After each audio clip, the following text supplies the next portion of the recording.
G'day viewers, my name is Rick Stordy and many thanks for investing the time to participate in this presentation, The History of the Cosmos. What are we going to cover? The first thing we're going to look at are the present epoch cosmological characteristics and parameters. We'll present a CMBR constrained solution and a CMBR unconstrained solution. The unconstrained solution is well known. We call it the standard model of cosmology. The next section is termed the big picture. Similarly, we're going to present a CMBR constrained solution and a CMBR unconstrained solution spanning the entire history of the cosmos. In section 3, we're going to take a very close look at the evolution of the primordial universe. In section 4, we're going to walk you through what we call the cosmic envelope and show you how cosmological inflation envelops multiple events, including cosmological acceleration. In section 5, we're going to show you how 3 authoritative estimates relating to the commencement of cosmological acceleration are in conflict with each other, hence the cosmic acceleration problem. In section 6, we'll move on to the flatness problem, suggesting that the geometry of cosmological spacetime is barely open, hence appearing as flat to our technology. In section 7, we'll conclude with a presentation closeout, and if we have time, have a look at the appendices. So let's begin with a brief overview of the present epoch.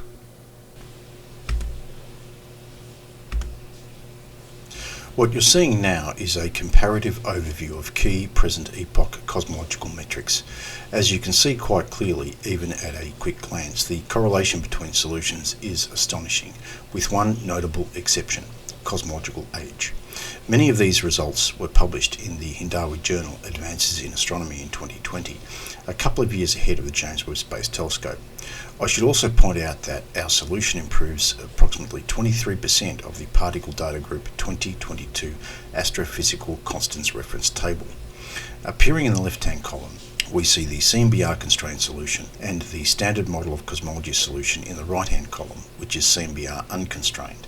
What you're probably all asking yourselves now is, what is EGM? Never heard of it. Well, EGM is a method, not a theory. I must stress this again. It's a method, not a theory, and is not in competition with general relativity or quantum mechanics. However, it does use elements of both disciplines. I'm an engineer, so I solve problems utilizing well-established engineering tools. Physicists use the tools they know. Engineers are no different. Engineering is pretty much specialised physics. We don't study the breadth of science that physicists do, but we study certain specialisations of science at a significantly greater depth than physicists do. One of the specialisations we do know a little deeper than physicists is thermodynamics. So what you're seeing now in the left-hand column is basically a thermodynamic solution. All derivations, proofs and applications of the EGM construct are freely available online, or you can reach out to me directly and I'll be happy to help. Let's now take a look at the big picture. This is a 2008 illustration of cosmological history. I've had to make a number of changes to bring it up to date, but nothing too radical. I've emphasised the key differences between the standard model of cosmology version of cosmological history, which is not constrained by the CMBR, and the EGM version, which is constrained by the CMBR, on the next slide. We'll get to the EGM version shortly, but for the moment I'd like to draw your attention to the circled question marks. This basically means that, as far as the SMOC is concerned, cosmological inflation started at some time before the Big Bang and not at a logical origin, that is, not when t equals 0. This is not a terribly important point, but I wanted to put it on the table. The period of cosmological inflation is a significant area of mystery for the SMOC. The old narrative depicts the Big Bang followed by cosmological inflation. Nowadays, the reverse is realised, whereby the Big Bang is shown to occur at the end of cosmological inflation, as stated by Siegel. This logic means that if cosmological inflation finished at approximately 10 to the minus 35 seconds, that's when the Big Bang happened. This doesn't seem quite plausible to me, and I'm not convinced. Another key area of dispute for me is cosmological age. The SMOC age of 13.8 billion years is the iceberg that sunk the Titanic. James Webb Space Telescope observations of galactic structures containing billions of stars being formed within 200 to 300 million years after the Big Bang are too impossible to believe. Moreover, recent James Webb Space Telescope claims of galactic mergers being observed dating back to 400 million years after the Big Bang are completely ridiculous. It's just not enough time for all this to have happened. We seem to forget, as a community, that cosmological age is a calculation, not a measurement. EGM insists that the Smock calculation of cosmological age is incorrect, and I'm completely certain that, in the fullness of time, the James Webb Space Telescope or equivalent apparatus will experimentally confirm our calculation of 14.6 billion years. Let's now take a look at the CMBR constrained solution for the history of the cosmos. This is the EGM solution for the history of the cosmos. This is what the standard model of cosmology looks like when it has been constrained by the CMBR. To add a bit more flesh to our description of the EGM construct from earlier on, it's fair to say that the EGM construct bridges electromagnetics, general relativity, and quantum mechanics. This is not the same thing as unifying them. It bridges them, it links them together, it doesn't unify them. The EGM construct is not a ground unified theory of anything, it's a method of solution. So at the end of the day, what we get out of this is a quantized representation of gravitational acceleration, which is equivalent to general relativity. From this GR equivalence, we obtain what you're seeing now. We obtain the CMBR constrained version of the standard model of cosmology. Having said all this, the key differences between this slide and the previous slide is that we show cosmological inflation to be a period enveloping the Big Bang, and very, very importantly, cosmological acceleration. I'll circle back to cosmological acceleration a bit later on, but for now we'll focus on the fact that this CMBR constrained solution estimates the James Webb Space Telescope galactic structures to be 1.3 billion years old, not 200 to 300 million years. Instantly, this leaps out as being far more realistic and plausible reality. It would also mean that the apparent observations of galactic mergers actually occurred at approximately 1.5 billion years after the Big Bang, not 400 million years. Once again, our result appeals to common sense. When I was a young engineer just starting out in my career many years ago, a very experienced and seasoned design engineer said to me, "If the solution looks wrong, it is wrong." I've never forgotten that life lesson, and I apply it to the Smock calculation of cosmological age and James Webb Space Telescope galactic formation and mergers. Let's now take a look at the cosmological constant. The cosmological constant was flippantly invented by Einstein to accommodate his conception of a static universe, and therefore is actually constant. It does not vary with time, by definition. However, nothing was known about an accelerating universe in Einstein's day, so including a constant seemed to make sense. The trouble is that nature tends to be nonlinear. This slide exhibits the EGM solution for the cosmological constant, constrained by the CMBR. It should not escape your attention that it changes with time. It is definitely not a true constant. However, no truly constant solution can exist at all due to the influence of cosmological acceleration. Our solution was forwardly derived from first principles, and all the equations and information required to replicate these curves appear on the illustration. This image contains two graphs. The first graph plots the value of the cosmological constant in the primordial universe, whilst the second graph plots the late age value of the cosmological constant. There are 5 important instances on these graphs. The first is the Big Bang at T alpha. The second is when the cosmological constant transitioned from positive to negative at root 2 T alpha. The third significant instance occurs when the cosmological constant transitions from negative to positive at a cosmological age of 7.3 billion years. The fourth significant instance occurs when the cosmological constant reaches its maximal value at a cosmological age of approximately 11 billion years. And the final significant instance occurs in the present epoch. The most important observation to make with this illustration is that the cosmological constant was negative for the first half-life of the universe. However, it is now positive and shall remain that way. Let's now take a much closer look at the primordial universe. Here we have the cosmological history of the Hubble constant in the primordial universe. I realise that this illustration appears baroque, but once you get your head around some basics, it's not too difficult to follow.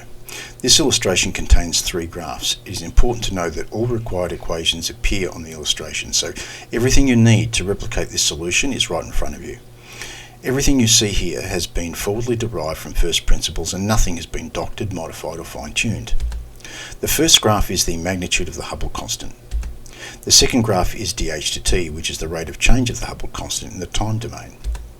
The third graph depicts cosmological inflation and expansion. The next important feature to recognise is that each graph contains regions. Each region defines a specific phase of the evolutionary process. Region A denotes the period we term Planck inflation. This runs from t equals 0 to t alpha, which is the instant of the Big Bang. I will also point out that the CMBR was 0 Kelvin at the instant of the Big Bang, so the Big Bang was in fact cold, but thermally inflated extremely quickly. Region B denotes the period we term thermal inflation. This runs from T alpha to T1. At T1, the CMBR reached its maximum value, which was approximately 10 to the 31 Kelvin. Region C denotes the period we term Hubble inflation. This runs from T1 to T2. From the graph, you can see that the Hubble constant reduced to 0 by T1 for an instant, but immediately shot upwards again to its maximum post-T1 value at T2. Its value at T2 was approximately 10 to the 60 km per second per megaparsec. Region D denotes the period we term Hubble expansion. This runs from T2 to the present epoch. Region E denotes the period of cosmological inflation, from t equals 0 to 2t phi rho. So cosmological inflation ended when the universe was approximately 10 to the minus 23 seconds old. Region F denotes the broader period of cosmological expansion, from the Big Bang at T alpha to the present epoch. An important takeaway from this illustration is that cosmological inflation was a multi-event, multi-process period. This is why we term it as being the cosmic envelope. Let's now look at the behaviour of the CMBR. Here we have the cosmological history of the CMBR in the primordial universe. You will instantly recognise the black body radiation curve similarity. This was not intentional. Black body equations were never utilised in its derivation, but the fact that its shape mimics a black body curve is very comforting. The illustration contains 4 graphs. The first graph is the CMBR in the time domain. Note that the temperature of the universe at the instant of the Big Bang was 0 Kelvin, so the Big Bang was cold.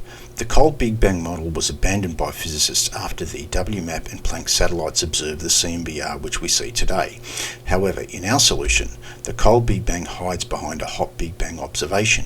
In other words, the universe was 0 Kelvin at the instant of the Big Bang, but rose to 10 to the 31 Kelvin within the first 10 to the minus 42 seconds.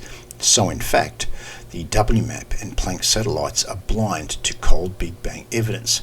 Hence, cold Big Bang models cannot be excluded from the standard model of cosmology. This is an important takeaway. The other graphs are the first time derivative, second time derivative, and third time derivative. Let's now move on to a detailed inspection of cosmological inflation and accelerated cosmological expansion. This is an illustration of cosmological history which includes a detailed account of the cosmological inflation period. We'll deep dive into this illustration momentarily, but we can summarise the history of the cosmos by outlining 14 key events. The 14th event is a general reference to the distant future, and the 13th event refers to the present epoch. So, between the Big Bang and now, we've identified 12 key cosmological events. To begin with, we identify the start and end of the cosmological inflation period. You can see that cosmological inflation started at t equals 0 and finished at 2t phi rho, that is, when the universe was about 10 to the minus 23 seconds old. Our estimate is slightly longer than the standard model of cosmology, which estimates the cosmological inflation period to have finished by approximately 10 to the minus 35 seconds. Let's now walk through the illustration. The first key event was the Big Bang, and it occurred at T alpha. At this instant, the cosmological temperature was 0 Kelvin, and the magnitude of the Hubble constant was approximately 10 to the 61 km per second per megaparsec. The second key event occurred at root 2 T alpha. This is when the cosmological constant transitioned from being positive to negative. At this instant, the cosmological constant and the dark energy density parameter equaled 0. The third key event was the instant when cosmological acceleration began, represented by T1. At this instant, the CMBR was at its maximum value of 10 to the 31 Kelvin, and the Hubble constant decreased from its Big Bang magnitude of 10 to the 61 km per second per megaparsec to 0, but only for an instant. The instant when the Hubble constant was 0 is the instant when cosmological acceleration began. By the time the universe was 10 to the minus 42 seconds old, at T2, the Hubble constant had increased from 0 to approximately 10 to the 60 km per second per megaparsec. So this means that for an instant in time, the universe stopped expanding, then started expanding again. Although it had stopped expanding, it was continuing to inflate. An analogy to the behaviour of the Hubble constant I've just described might be a ball thrown into the air. At the top of its travel, the ball's velocity is zero, but it continues to experience constant acceleration. Therefore, the velocity of the ball is analogous to the Hubble constant, and our constant gravitational acceleration environment is analogous to the cosmological inflation environment. Now that we have looked at cosmological inflation in some detail, we're going to scrutinise the 8th, 9th and 10th events. These events relate to standard model of cosmology estimates for the commencement of cosmological acceleration. To cut a long story short, the standard model of cosmology is in conflict with itself, and from this we've identified what we have termed to be the cosmic acceleration problem. Let's now do a deep dive into it. In this illustration, we see the dark energy density parameter plotted by the red curve, the pressureless matter parameter plotted by the blue curve, and the deceleration parameter plotted by the magenta curve. The PDG estimate for the commencement of cosmological acceleration is represented by the red circle. The US Department of Energy estimate is represented by the black circle, and the Fermilab estimate is represented by the magenta circle. Let's now scrutinise the cosmological acceleration problem. We saw on an earlier slide that the 8th, 9th and 10th cosmological events were the basis of a standard model of cosmology issue termed the cosmic acceleration problem. The particle data group assert that cosmological acceleration commenced at approximately 7.7 billion years. However, the US Department of Energy assert that the actual figure is approximately 9 billion years, and Fermilab assert a value of approximately 10 billion years. So these three authoritative references disagree with each other.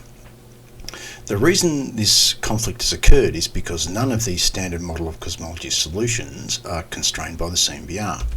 The evidence for this is displayed by the calculated values of cosmological temperature. All three events are attached to distinctly different thermal conditions, so it appears that these distinguished institutions have observed cosmological evidence of something, but may have misinterpreted their results.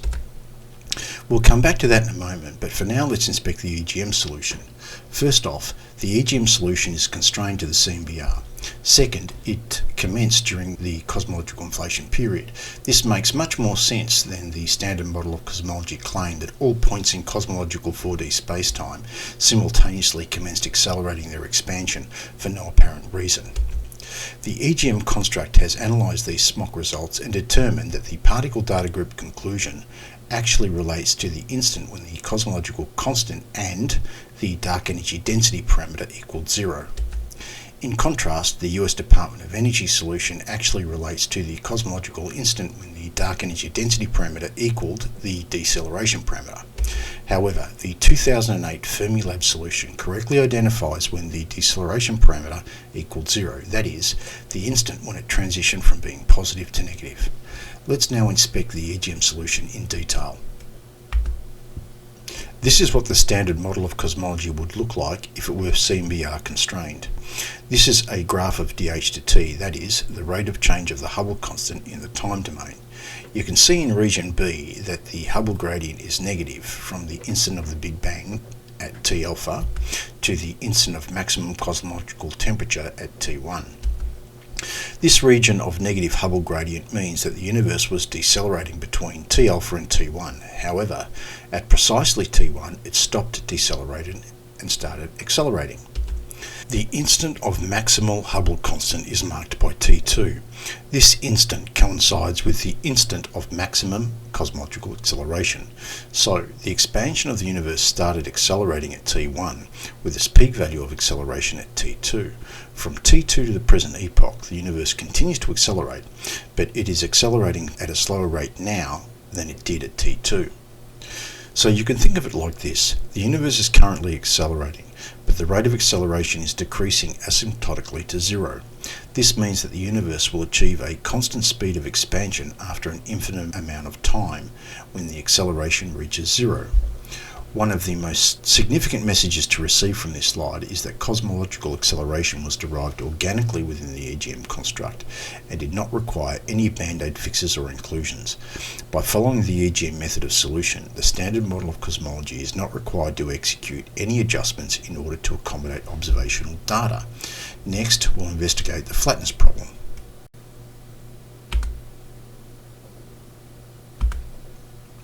Three possibilities exist for the space-time geometry of the universe: flat, closed and open, as depicted in this illustration. Presently, the standard model of cosmology asserts, via physical observation, that the geometry of the universe is flat. At least, that's what our present level of technology measures. However, this gives birth to what's known as the flatness problem.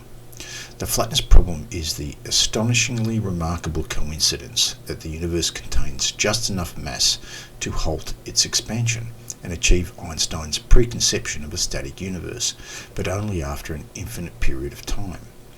This also means that no matter how flat our technology measures the universe to be today, it must have been even flatter at the instant of the Big Bang. So, this flat conclusion is what science gets via a CMBR unconstrained cosmological model. However, when we constrain the standard model of cosmology to the CMBR, we achieve this result.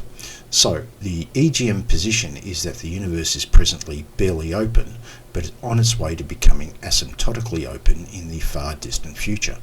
Therefore, the flatness problem does not exist. Let's close out this presentation and summarise what we have covered so far. We've covered quite a bit of material in the presentation. Too much to repeat here, so we'll stick to the essential messages. Firstly, we have demonstrated the benefits of weaving the standard model of cosmology together by constraining it to the cosmic microwave background. The reason this technique is so effective is because the CMBR is the most accurate cosmological measurement which presently exists, and will remain so for many decades. In its current form, the standard model of cosmology is more anchored to the Hubble constant than the CMBR, and therein lies its weakness. However, the EGM construct has formulated a relationship between the Hubble constant and CMBR, and this is the reason why we're able to achieve such astonishing results. In addition, we showed that the period of cosmological inflation encapsulated multiple events. Next, we identified and resolved the cosmological acceleration problem, and lastly, we ascertained that the flatness problem does not exist. It merely appears to exist due to our current level of technology. Let's now take a look at the governing equations. These are the governing equations relevant to this presentation and our research article. Of these very simple 6 equations, the most important one is equation 5, as emphasised. Generally speaking, physicists do not value or trust equations when they themselves have not understood or are aware of the derivation process. In this case, these equations are so simple that the results speak for themselves. However, if you would like to understand how these equations have been derived, you can read about it, or you can take the easy path and reach out to me for guidance. I'll be happy to help. Let's now take a look at the supporting equations. The supporting equations are 2 simple groups of mathematical and physical constants. They have all been forwardly derived from first principles and denote exact solutions. Well, viewers, thanks for watching this presentation. I hope you found it interesting. If you would like more information, please refer to the links on the screen or reach out to me via email. It's been a pleasure, and I hope to present to you again soon. Cheers.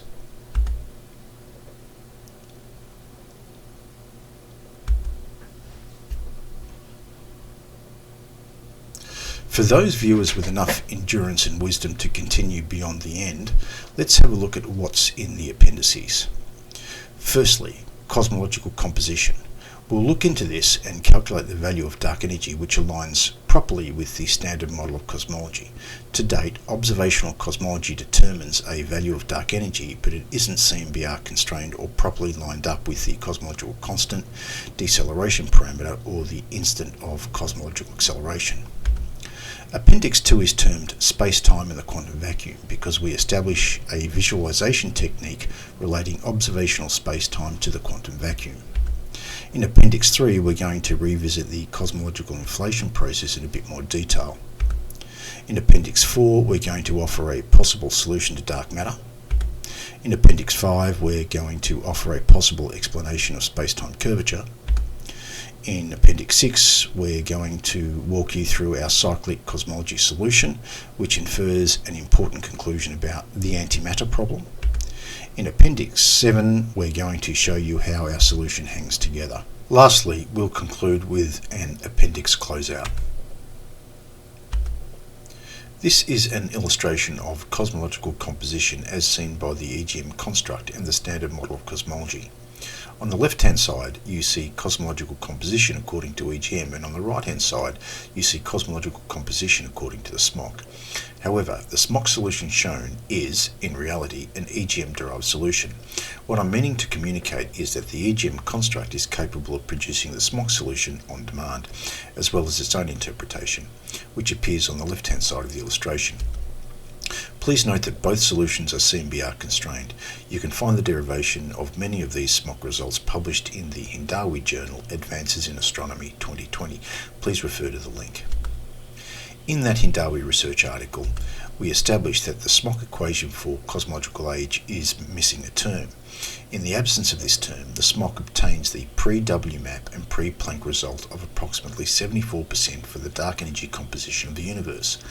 Once the term within the red box is included in the calculation, the SMOC obtains a value of approximately 68%, which is aligned to the observational result of approximately 68 to 69%, as defined by the particle data group. The important feature to note regarding this alignment is that the predicted cosmological age is extended from 13.8 billion years to 14.6 billion years due to the EGM massive photon model. In other words, the SMOC achieves the incorrect age result because it considers the virtual photons originating from the zero-point field, also termed the quantum vacuum, to be massless. This means that the SMOC perceives the universe as gaining mass from the dark energy field as it fuels expansion. However, this is not the case. As we will show in later slides, the zero-point field is, in fact, a dark energy reservoir of quantum potential energy, released into the physical universe via virtual photons from the quantum vacuum. This means that the total energy of the system is always conserved and all fundamental physical laws are obeyed.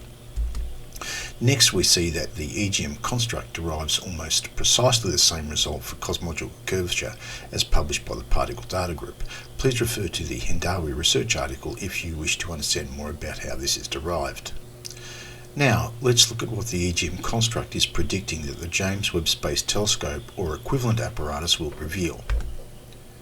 We believe that approximately 18% of dark energy has been misidentified. We believe it to be dark matter.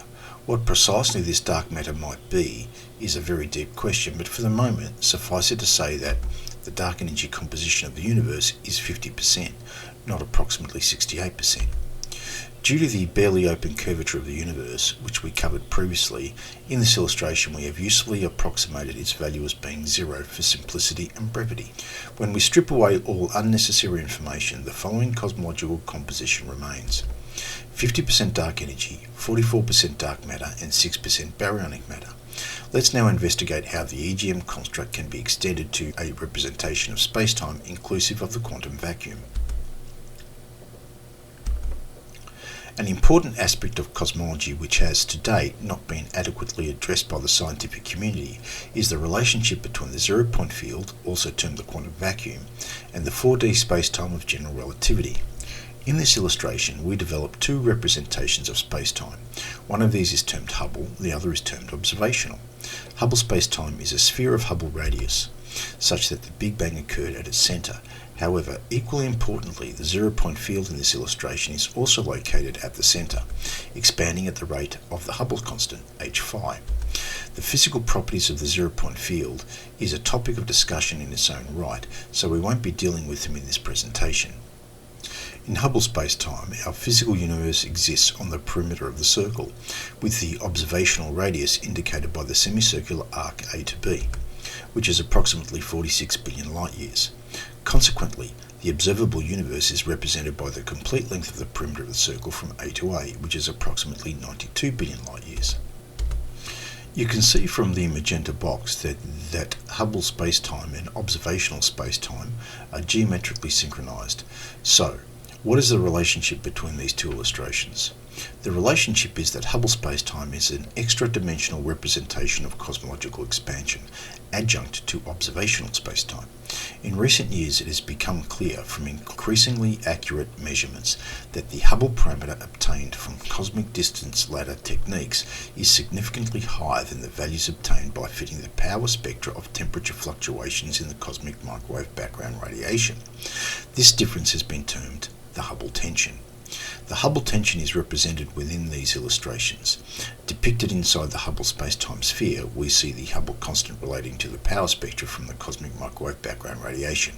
We term this the cosmological Hubble constant, appearing as h phi.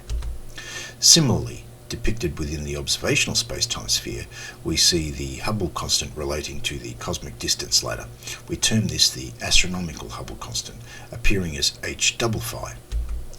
What are the resultant implications for merging the white sphere with the gold sphere? In other words, what is the outcome of merging the zero-point field with general relativity? 5D spacetime. Let's now take a deep dive into inflation and the Big Bang singularity. How can the concept of a Big Bang singularity coexist with cosmological inflation? What does this question mean? Is there a problem? Yes, there is definitely a problem, because in the old standard model of cosmology, the Big Bang came first and was followed by inflation. However, in the new standard model of cosmology, inflation came first and was followed by the Big Bang. Hence, the two solutions are in conflict with each other. In addition, the process outlined in both solutions is linear. The problem is, nature isn't so linear, and therefore serial processes are unlikely. So, how do we reconcile the Big Bang singularity with cosmological inflation? The answer to this is termed sphere inversion. Let's take a closer look. Firstly, we need to be clear about the period we are referring to. Here is an illustration we covered earlier. For the application of sphere inversion, we are specifically proposing that the sphere inversion process spanned cosmological inflation, that is, the period from t equals 0 to 2t phi rho. The next obvious question is, what is sphere inversion? Sphere inversion is the mathematical process of turning a sphere inside out without any sharp creases or tearing. Of course, you are now asking, what does sphere inversion look like? It looks like that. You are witnessing a sphere inversion process on continual loop forwards and backwards. The sphere is literally being turned inside out, and we propose that a similar process governed the cosmological inflation period. Let's look at the sphere inversion process a little more closely.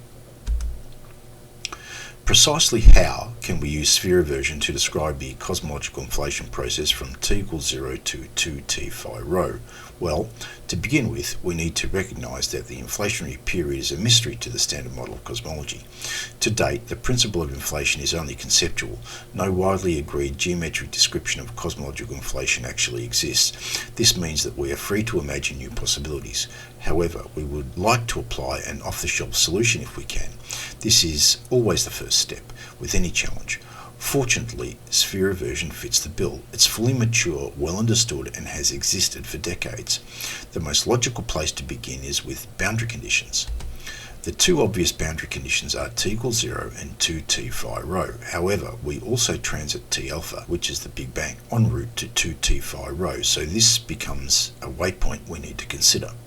According to the EGM construct, the CMBR at t equals 0 was negative infinity. This was its starting position, but quickly increased to become exactly 0 Kelvin at t alpha, at the Big Bang. Some viewers may be rolling their eyes at the idea of negative infinity temperature, but we need to keep in mind that this was the period before the Big Bang. There was no universe and no physical reality of any kind. The only thing that existed were the rules of mathematics, and we have not broken any of them. Therefore, our description of negative infinity CMBR at t equals 0 is totally valid and cannot be refuted in any way, shape or form. We propose that the sphere inversion process may be conceptually described by a simple 2D analogy. In this analogy, an inner sphere is expanding and an outer sphere is contracting. The Big Bang occurs when the effective radii of both spheres are equal, defining a moment of singularity.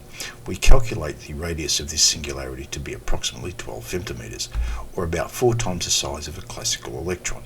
The complete sphere inversion process appears on screen, represented by 18 steps. At some point in this process, the Big Bang occurred.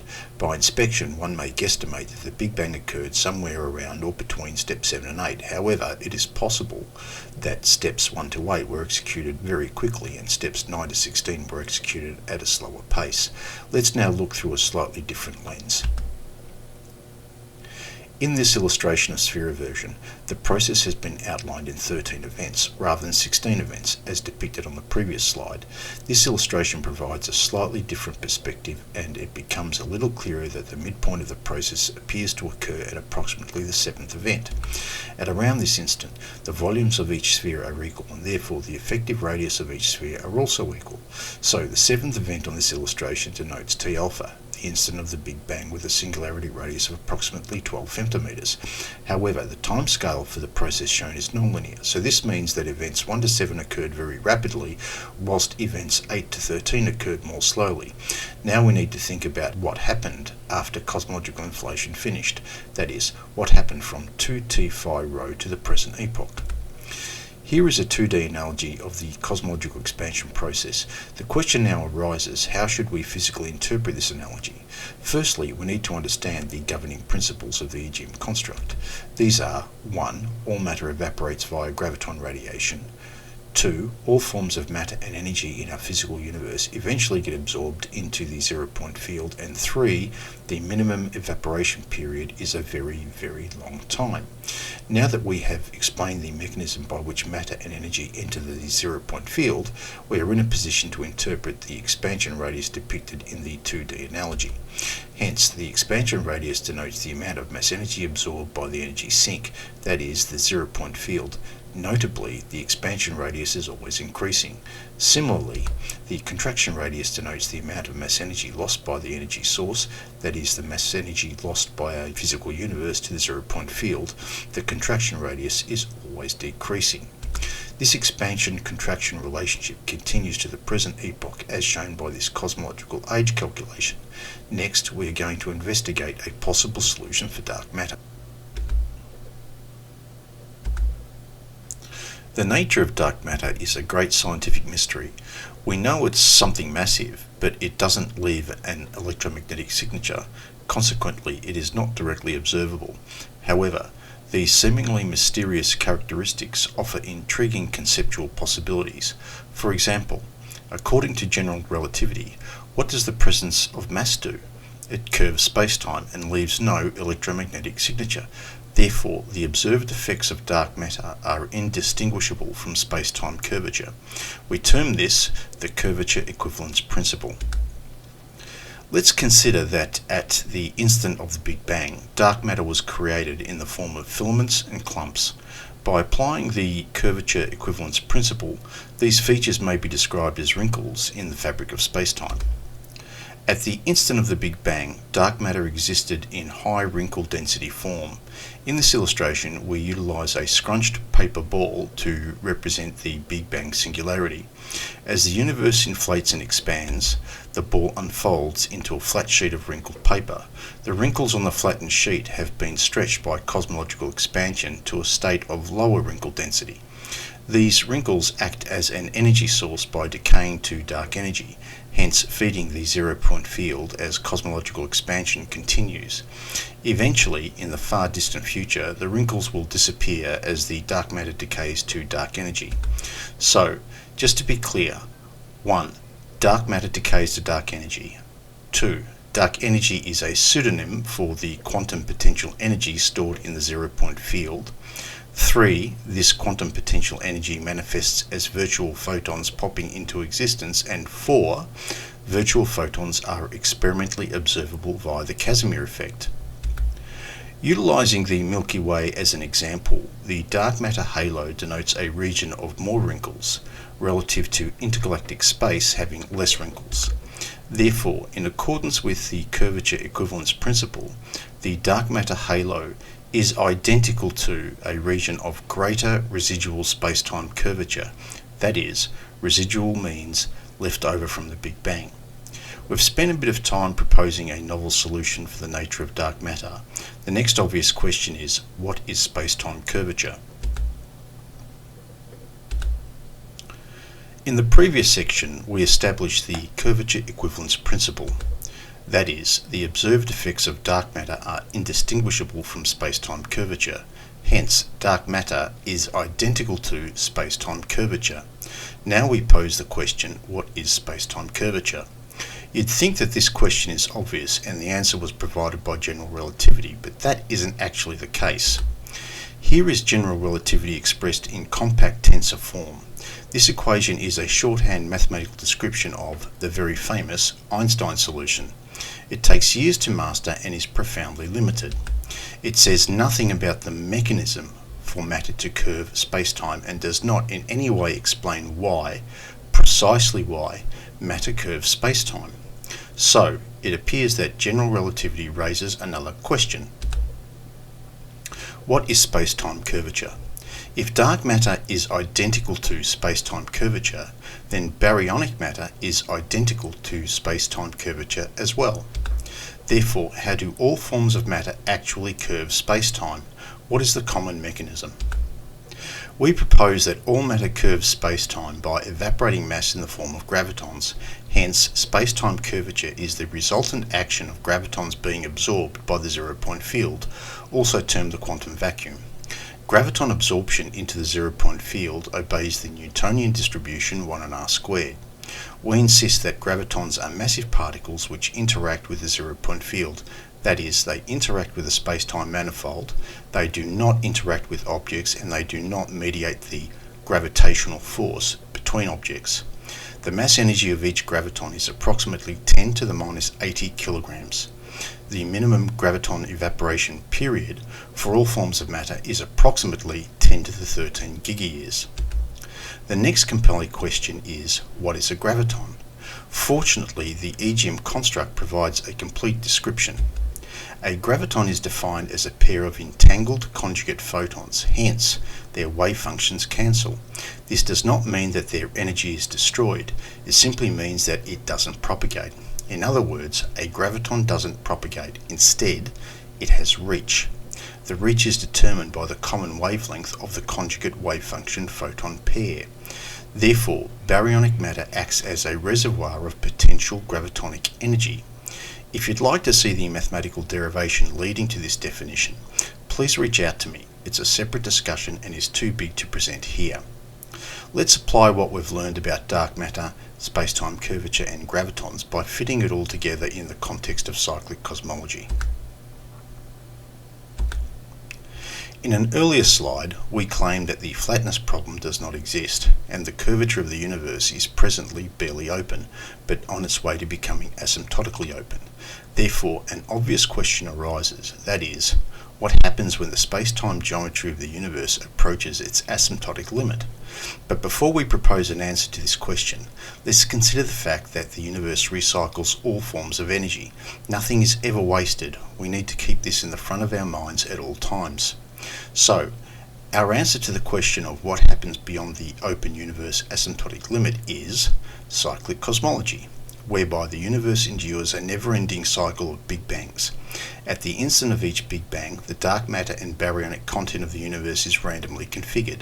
That is, with each Big Bang, the dark energy content is always 50%, but the baryonic and dark matter content can vary between certain limits.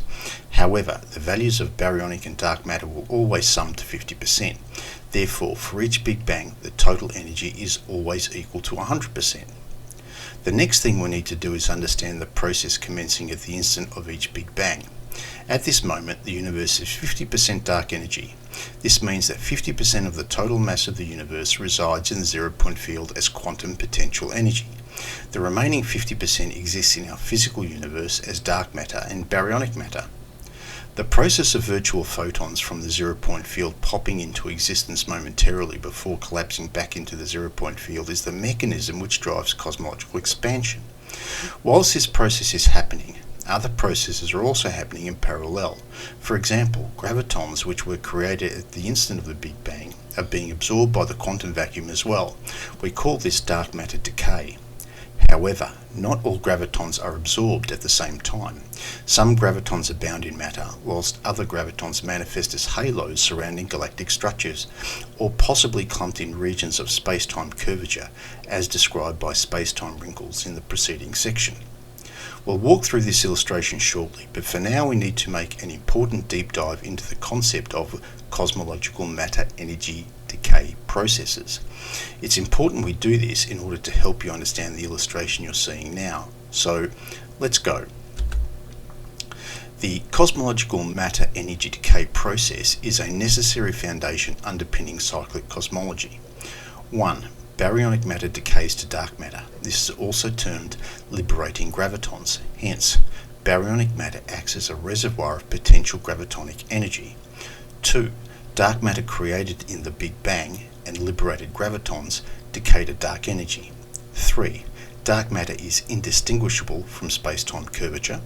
4. Dark energy drives cosmological expansion via the widely accepted virtual photon creation and annihilation process associated with the zero-point field, that is, quantum vacuum, experimentally observable via the Casimir effect. Let's walk through the process graphically. At the instant of the Big Bang, baryonic matter starts decaying to dark matter. This means that the gravitons bound in baryonic matter are ejected, liberated, at a constant rate. Upon liberation, they are immediately classified as dark matter. As we have discussed in the previous section, dark matter is identical to space-time curvature. The function of baryonic decay is to provide the required energy to sustain the space-time curvature of the manifold surrounding the baryonic matter. The dark matter either decays, that is absorbed immediately into the zero-point field, becoming dark energy, or decays proportionally according to the Newtonian distribution 1r squared and then becomes dark energy. At the zero-point field boundary, all gravitons, which are conjugate wave function pairs of photons as discussed in the previous section, decouple upon entering the zero-point field but remain entangled. However, given that no process is 100% efficient, a very small fraction of decoupled photons part company. This means that one photon enters the zero-point field whilst the other photon does not. The photon escaping zero-point field absorption propagates through the universe in the conventional manner, becoming part of the cosmic background noise. Let's now get back to understanding cyclic cosmology. The overall cyclic cosmology process is such that all matter evaporates into gravitons, which are then absorbed by the space-time manifold. Once inside the space-time manifold, they've entered the zero-point field, which is the home of all dark energy. Once it has decayed to dark energy, it is available to assist the expansion of the universe. So as you can see, the evaporation of matter is the engine driving cosmological expansion. Let's now walk through the illustration. We see that in period A, which includes the Big Bang, the zero-point field is already 50% filled with dark energy. That is, 50% of its cosmological mass already exists as quantum potential energy. The baryonic matter which has been created immediately commences decaying into gravitons. Period A represents the time taken for all baryonic matter to fully evaporate, that is, decay into gravitons. As you can see, this is an enormously long period of time. Before we take a look at period B, we need to sow a bit more detail into the dark matter story. As discussed several times previously, the free gravitons associated with dark matter are absorbed by the zero-point field, becoming dark energy, that is, quantum potential energy, and contributing to cosmological expansion. However, as stated in the previous section, a graviton is defined as a pair of entangled conjugate photons. Because the pair of photons are conjugate, their wave functions cancel. This does not mean that their energy is destroyed, it simply means that it doesn't propagate. In other words, a graviton has reach, but it doesn't travel, and baryonic matter acts as a reservoir of potential gravitonic energy. So, period B denotes 1. The time required for photons created at the instant of the Big Bang to enter the zero-point field. Let's not forget that countless photons were also created at the instant of the Big Bang, which are free to propagate through space-time as the universe expands. And 2. Period B denotes the time required for gravitons created at the instant of the Big Bang to either decouple into at least one propagating photon, the other photon is absorbed into the zero-point field, or for both photons to be absorbed by the zero-point field. Period C represents the time required for all cosmological mass energy to have been absorbed by the zero-point field. Period D represents the time required for the cyclic cosmology process to repeat itself. The reason why the duration of this period is twice the duration of the previous period is due to the bidirectional photon exchange process between our physical universe and the zero-point field. That is, on average, for every 2 photons entering the zero-point field, 1 photon is returned to the physical universe. Bidirectional photon exchange is required in order for the Casimir effect to work. Without virtual photons popping into existence and becoming real photons, the Casimir effect would be absent. Therefore, for every 2 real photons entering the zero-point field, 1 photon is returned from the zero-point field to the physical universe. This process is the origin of the Casimir effect. Here we see a bit more detail with respect to the randomized Big Bang configuration and the matter evaporation process into the zero-point field. At the instant of the Big Bang, the dark energy density is fixed at 50%. This applies to all cosmological cycles. This means that half of the total mass in the universe exists as quantum potential energy within the zero-point field. Random emergence of virtual photons into reality is the mechanism for cosmological expansion. Space-time expands in response to an input of energy introduced by virtual photons popping into reality. With each Big Bang, the quantity of baryonic matter created is randomly set to less than 23.7%. Similarly, the quantity of dark matter created is greater than 26.3%. However, the quantity of baryonic matter and dark matter combined always equals 50%. Now let's do a deep dive into the matter evaporation process. We can see here that at the instant of the Big Bang, the zero-point field contains 50% of all the mass in the universe, existing as quantum potential energy. This means that the zero-point field is in a completely unsaturated state, ready to receive energy from the physical universe. An instant after Big Bang, baryonic matter begins to lose mass by radiating gravitons. It takes period A for all matter to evaporate to gravitons. Once gravitons have been released by baryonic matter, they immediately commence being absorbed by the zero-point field. This means that the absorbed gravitons have separated into virtual photons but remain entangled, residing within the zero-point field as quantum potential energy. The time required to complete this process is termed period B. It is interesting to note that the decay of gravitons adds to the Casimir effect on a cosmological scale. By the end of period C, all matter and energy has been absorbed into the zero-point field, including the free photons and free gravitons left over from the Big Bang. By this stage, the zero-point field is only 50% saturated and the bidirectional photon exchange process continues.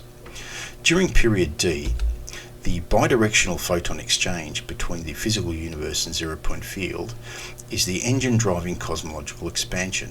Even though all physical energy has been absorbed by the zero-point field, it is randomly returned to the physical universe via the Casimir effect. This process may be described as quantum vacuum evaporation. For every 2 photons entering the zero-point field, 1 photon is rejected by the zero-point field and enters the physical universe. This process continues until the end of period D, when the zero-point field is 100% saturated with quantum potential energy, also termed virtual photons. The cyclic cosmology baryonic and dark matter limits are graphically represented here. The first important point indicated is the present epoch, that is, our present cosmological age. This sets the scale of the graph. Next, we see the curve representing the standard model of cosmology's dark energy density parameter, followed by the instant when itself and the cosmological constant equaled 0. The solid red line represents the maximum percentage of baryonic matter which can be created in any Big Bang cycle. This is the 23.7% limit. The solid magenta line denotes 0% baryonic matter, and the solid blue line represents our universe, approximately 6% baryonic matter. The dashed red line denotes the deceleration parameter associated with the maximum baryonic limit, 23.7%. The dashed magenta line denotes the deceleration parameter associated with the minimum baryonic limit, 0%, and the dashed blue line denotes the deceleration parameter configuration for our universe with approximately 6% baryonic matter. Note the value of deceleration parameter obtained if one utilises a dark energy density value of approximately 68% instead of 50%, as presented in Appendix 1. Finally, various graphical intercepts between the pressureless matter parameter and deceleration parameter have been identified.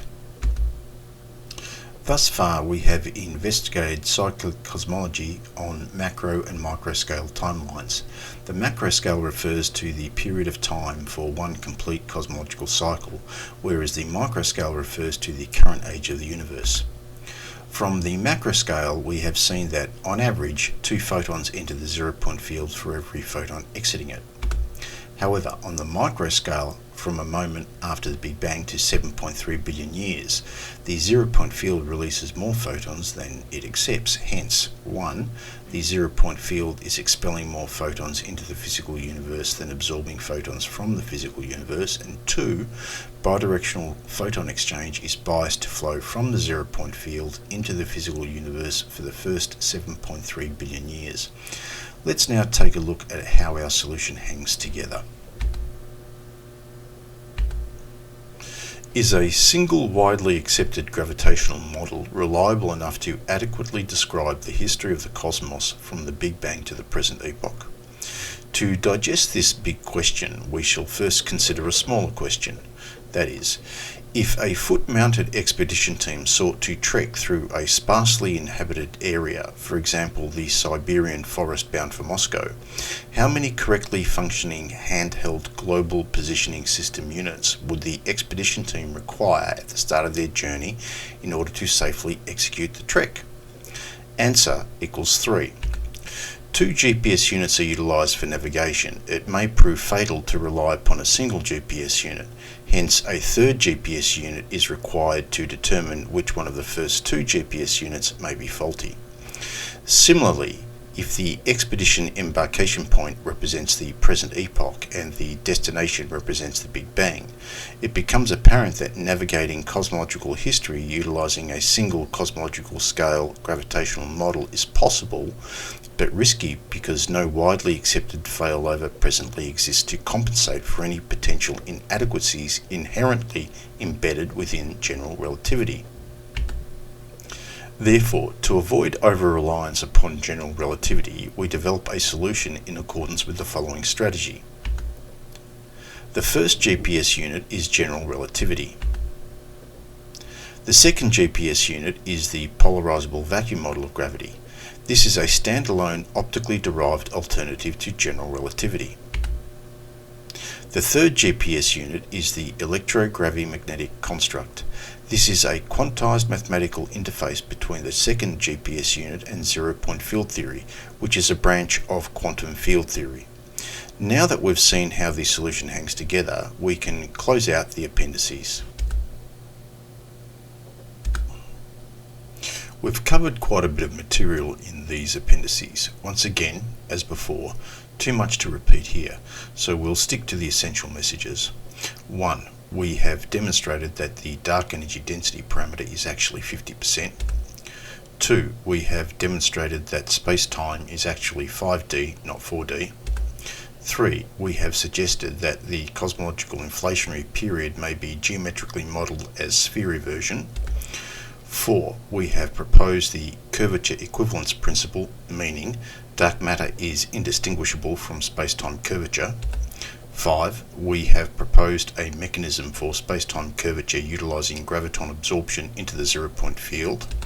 6. We predicted that the maximum lifetime of all Big Bang configurations is approximately 10 to the 16 gigayears. 7. We have argued that the scientific community cannot rely solely upon general relativity utilising GPS arguments. The purpose of this presentation was not to describe in detail how the EGM construct was developed. However, the basic principles are as follows. 1.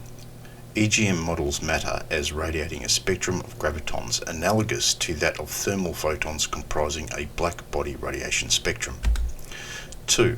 This graviton spectrum is mathematically superimposed upon the frequency cube spectrum of the zero-point field from quantum mechanics, resulting in a quantized electromagnetic Fourier description of gravitational acceleration, which is entirely congruent to the curvature tensors of general relativity.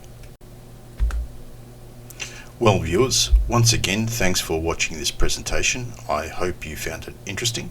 If you would like more information, please refer to the links on the screen or reach out to me via email. It's been a pleasure, and I hope to present to you again soon. Cheers.